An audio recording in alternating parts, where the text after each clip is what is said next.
নমস্কার সবাইকে, কেমন আছেন সবাই? আজকে একটু বিরিয়ানি বানাচ্ছিলাম, ভাবলাম আপনাদেরকেও একটু দেখাই।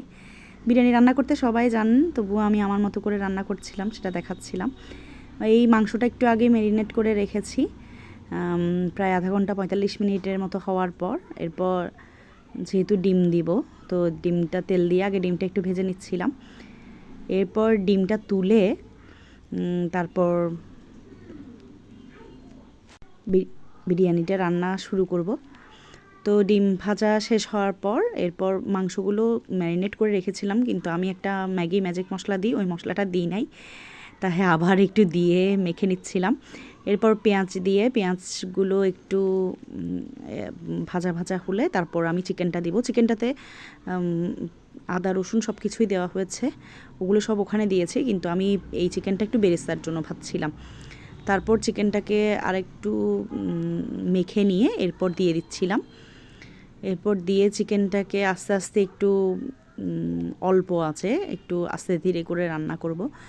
তো পাশে চিকেনটা দিয়ে এরপর চালের জন্য পানি দিচ্ছিলাম। সবগুলো গরম মশলা, লং, এলাচি, তেজপাতা, দারচিনি সব আমি দিয়ে চালগুলো ফুটোতে দিব। তো এগুলো একটু গরম হোক, পানিগুলো একটু গরম হলে তারপর চাল দিব। একটু তেল দিয়ে দিচ্ছিলাম যাতে ভাতগুলো ঝরঝরা থাকে, তেল দিলে ভাত ঝরঝরেই থাকে। তো পানি ফুটে গেছে এখানে, এরপর আমি চাল দিয়ে দিচ্ছিলাম। চাল 80% মতো হয়ে গেলে এরপর আমরা বিরিয়ানিটা চালটা নিয়ে ফেলবো। এরপর বিরিয়ানিতে লেয়ারিং করে দেব। তো আমি দেখছিলাম এখানে 80% মতো হয়ে গিয়েছে। এরপর আমি মাঠটা ফেলে নিয়ে রেখে দিচ্ছিলাম। এরপর চিকেন হয়ে গেছে, যেহেতু দুজন মানুষেরই বিরিয়ানি, তো সেহেতু চিকেনও কম, আর বাবু যেহেতু অত বেশি চিকেন খেতে পারে না, ওর জন্য আমি ছোট ছোট করে দিয়েছিলাম। তো এরপর আমি লেয়ারিং করার জন্য নিচে একটু ঘি দিয়ে তারপর এক লেয়ার চিকেন দিয়ে এরপর কিশমিশ দিচ্ছিলাম। কিশমিশ দিয়ে এক লেয়ার ভাত দিয়ে দিয়েছি। ভাতটা পুরোটা ভালো করে মেলে দেওয়ার পর এরপর আবার চিকেন দিয়ে লেয়ারিং করব। এখানে অল্প যেহেতু ভাত, সেহেতু আমার কাছে ননস্টিকের না পেন নাই, সেই জিনিসগুলো আস্তে ধীরে কিনতে হবে। এখানে মাঝখানে আমি ডিমগুলো চিকেনের সাথে দিয়ে দিয়েছিলাম। এটা দিয়ে আবার সেকেন্ড একটা লেয়ারিং করছি, যে আমার আর ওর বাবার জন্য শুধু 2টা পিস দিয়েছি বড়, বাকিগুলো ছোট ছোট পিস দিয়েছি।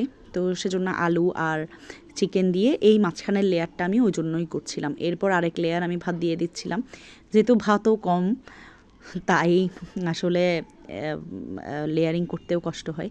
আর অনেকে জাফরান মেশানো দুধ দেয়, কিন্তু আমার কাছে যেহেতু জাফরান নাই তাই আমি শুধুই দুধটা দিলাম। তারপর ঢেকে দিয়েছি। এরপর ঢাকনাটা তুলে দেখছি খুবই সুন্দর বিরিয়ানি হয়েছে, এবং ঘিয়ের যে একটা গন্ধ, মানে এত ভালো লাগছিল সেটা। এরপর বিরিয়ানিটা আসলেই সুন্দর হয়েছে। সবাই দেখবেন, যদি ভালো লাগে একটা লাইক কমেন্ট করবেন, একটু শেয়ার করে দিবেন। ভালো থাকবেন, সুস্থ থাকবেন। আজকে এতটুকুই, চলুন একসাথে বিরিয়ানি খাই। ভালো থাকবেন, সুস্থ থাকবেন, দেখা হবে নতুন একটি ব্লগে। নমস্কার।